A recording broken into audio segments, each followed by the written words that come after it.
Tube মেহেদি ব্যবহার করলে ওযু এবং নামাজ হবে কিনা, তালাক দেওয়ার পর স্ত্রীর সাথে কোন পদ্ধতিতে আবার ঘর সংসার করা জায়েজ এমনকি সহবাস করা জায়েজ হবে, বিছানার উপর নামাজ পড়া যাবে কিনা, বিনা ওযুতে পীর বুজুর্গের নাম নিলে কি ক্ষতি হয়। অত্যন্ত গুরুত্বপূর্ণ কিছু প্রশ্ন, জীবন ঘনিষ্ঠ অত্যন্ত প্রয়োজনীয় কিছু বিষয়। প্রত্যেকটা মানুষের বিষয়গুলো জানা থাকা দরকার। যেমন পীর বুজুর্গের নাম নিতে হলে কি ওযু করতে হবে, আর ওযু ছাড়া নিলে কি ক্ষতি হবে, তেমনি টিউব মেহেদি বা ওই যে টিউবে যে পাওয়া যায় আর্টিফিশিয়াল মেহেদি, ওই মেহেদি ব্যবহার করলে ওযু হবে কিনা, নামাজ হবে কিনা, তেমনি বিছানার উপরে বসে নামাজ পড়া যাবে কিনা, পড়লে নামাজ হবে কিনা, তেমনি তালাক হওয়ার পরে ওই স্ত্রী কি আবার সহবাস করা বা কিভাবে ওই স্ত্রীর সাথে পুনরায় ঘর সংসার করা বৈধ হবে, বিষয়গুলো নিয়ে বিস্তারিত আলোচনা করবে ইনশাআল্লাহ। সুতরাং মনোযোগ সহ ভিডিওটি শেষ পর্যন্ত দেখুন, অন্যথায় কোনো বিষয়ে ভুল বোঝার সম্ভাবনা থাকে। আর সরাসরি কোনো প্রশ্ন করতে অথবা অনলাইনে ক্লাস ভিত্তিক অনুবাদ ও তাফসীর সহ কোরআন শিখতে ও ইসলামের বিধিবিধান জানতে আল হাবিব অনলাইন একাডেমিতে স্ক্রিনে দেওয়া নম্বরে ইমো অথবা হোয়াটসঅ্যাপে যোগাযোগ করবেন। আর ভিডিওটি যাতে ইউটিউব অন্যদের কাছে পৌঁছে দিতে বাধ্য হয়, এজন্য ভিডিওতে একটি লাইক দিয়ে চ্যানেলটি সাবস্ক্রাইব করে দিবেন। তো আমরা সরাসরি প্রশ্নের জবাবে চলে যাই। প্রশ্ন ছিল, বিনা ওযুতে পীর বুজুর্গের নাম নিলে কি ক্ষতি হয়। শায়েখ মুফতি হাবিবুল্লাহ হুজুরের তত্ত্বাবধানে পরিচালিত সুন্নাহ শপিং আপনাদের জন্য নিয়ে এলো একটি প্রিমিয়াম কোয়ালিটির সুন্নতি গিফট বক্স। এতে থাকছে উন্নত মানের একটি করে ফ্রি সাইজ টুপি, একটি তাসবিহ, একটি আতর, একটি মেসওয়াক, মা বোনদের জন্য এক জোড়া করে হাত মোজা, এক জোড়া করে পা মোজা এবং একটি সুরমা এবং নবীজির দৈনন্দিন জীবনে 1000 সুন্নাত সম্বলিত একটি কিতাব। গিফট বক্সটি পেয়ে যাচ্ছেন মাত্র 490 টাকায়। নিজের জন্য অথবা প্রিয়জনের জন্য এখনই অর্ডার করে ফেলুন। অর্ডার করতে স্ক্রিনে দেওয়া ইমো অথবা হোয়াটসঅ্যাপ নম্বরে যোগাযোগ করুন। দেখুন, বিনা ওযুতে তো কোরআনুল কারীম তেলাওয়াত করা যায়, সেক্ষেত্রে তো কোনো ক্ষতি হয় না, গুনাহ হয় না। তো পীর বুজুর্গের নাম কি কোরআনের চেয়ে বেশি পবিত্র হয়ে গেল যে বিনা ওযুতে পীর বুজুর্গের নাম নেওয়া যাবে না, তাহলে কোনো ক্ষতি হবে? অনেকে বলে বিনা ওযুতে পীর বুজুর্গের নাম নিলে, অমুক বুজুর্গের নাম নিলে আড়াইটা পশম ঝরে পড়ে। এগুলো বানোয়াট কথা, বানানো কথা, এমন কোনো কথা কোরআন হাদিসে নেই। বরং বিনা ওযুতে, ওযু ছাড়া আপনি কোরআন পর্যন্ত তেলাওয়াত করতে পারবেন। আর পীর বুজুর্গেরও নাম নেওয়া যাবে, এতে কোনো ক্ষতি নেই। এগুলো যেগুলো কথা প্রচলিত আছে এতে বিশ্বাস করা যাবে না। যেমন পরবর্তী প্রশ্নের জবাবে চলে যাই। প্রশ্ন ছিল, বিছানার উপর নামাজ পড়া যাবে কিনা। দেখুন, বিছানার উপর নামাজ পড়া যাবে কি যাবে না দুইটা বিষয়ের উপর নির্ভর করে। একটি বিষয় হলো বিছানাটি পাক পবিত্র কিনা, আরেকটি বিষয় হলো বিছানাটি কি পরিমাণ নরম। খুব খেয়াল করে বুঝুন। প্রথমত বিছানা পাক পবিত্র কিনা এটা খেয়াল করতে হবে। যদি আপনি নিশ্চিত জানেন বিছানায় নাপাক আছে বা বিছানাটি নাপাক, তো সেখানে তো নামাজ হবে না, নাপাক জায়গায় তো নামাজ হয় না, এটা তো স্পষ্ট। আর যদি আপনি নিশ্চিত হন সেখানে বিছানাটা পাক, কোনো নাপাক নেই, তাহলে আপনি নিশ্চিত সেখানে নামাজ পড়তে পারেন। বিছানা আপনি সেখানে ঘুমান বা শয়ন করেন, এজন্য যে ওখানে নামাজ পড়া যাবে না এমন কোনো বিধান নেই।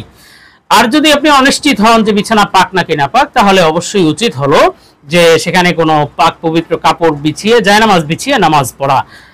তেমনি ভাবে আরেকটি বিষয় যে বিছানাটা কি পরিমাণ নরম, এটি আপনার খেয়াল করতে হবে। কেননা বিছানা অনেক সময় দেখা যায় যে এতটাই ম্যাট্রেস অথবা এতটাই নরম বিছানা যে সেখানে মাথা সিজদা দিলে তাহলে সিজদা স্থির হয় না, অর্থাৎ শক্ত জায়গায় গিয়ে স্থিরতার সাথে সিজদা দেওয়া যায় না।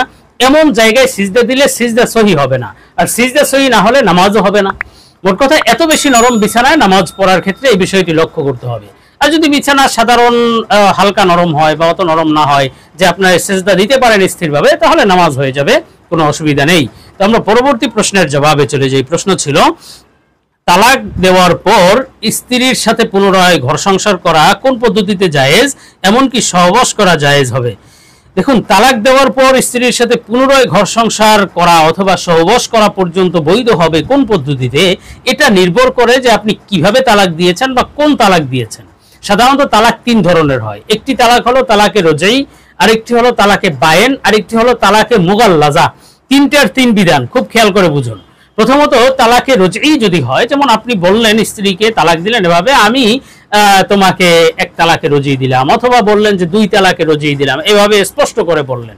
3 তালাক তো হলে তো সেটা রোজি না, মূলত 1 এবং 2 পর্যন্ত রোজি দেওয়া যায়। তো রোজি তালাক দিলে তাহলে আপনি এভাবে বলে দিলে, অথবা যদি কোনো ধরনের কোনো তাকিদ বা কোনো গুরুত্ব না দিয়ে অথবা কোনো সংখ্যা উল্লেখ না করে শুধু বললেন যে আমি তোমাকে তালাক দিলাম, এই ধরনের কথা বললেন, বা 1 তালাক দিলাম, 2 তালাক দিলাম, এর মাধ্যমে সাধারণত রোজেই তালাক হয়। এখন রোজেই তালাক হলে এর বিধান হলো আপনি স্ত্রীকে ইদ্যতের মধ্যে, অর্থাৎ সাধারণত একজন স্ত্রীর তালাকের পরে ইদ্যত থাকে, যাদের হায়েজ হয় বা মাসিক যে সমস্ত নারীর হয়, ওই সমস্ত নারীর ইদ্যত হলো 3 মাসিক পরিমাণ। আর যাদের মাসিক হয় না তাদের জন্য বিধান হলো 3 মাস পরিমাণ।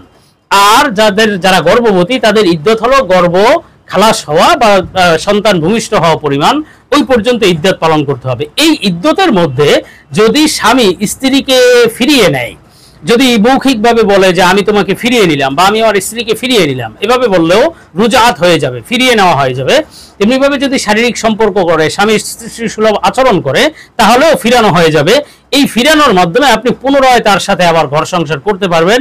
নতুনভাবে বিবাহ টিবাহ কোনো ঝামেলা করতে হবে না, বিবাহ নতুনভাবে করতে হবে না, নতুনভাবে আপনি ঘর সংসার আবার শুরু করতে পারবেন। এক্ষেত্রে সহবাস বৈধ।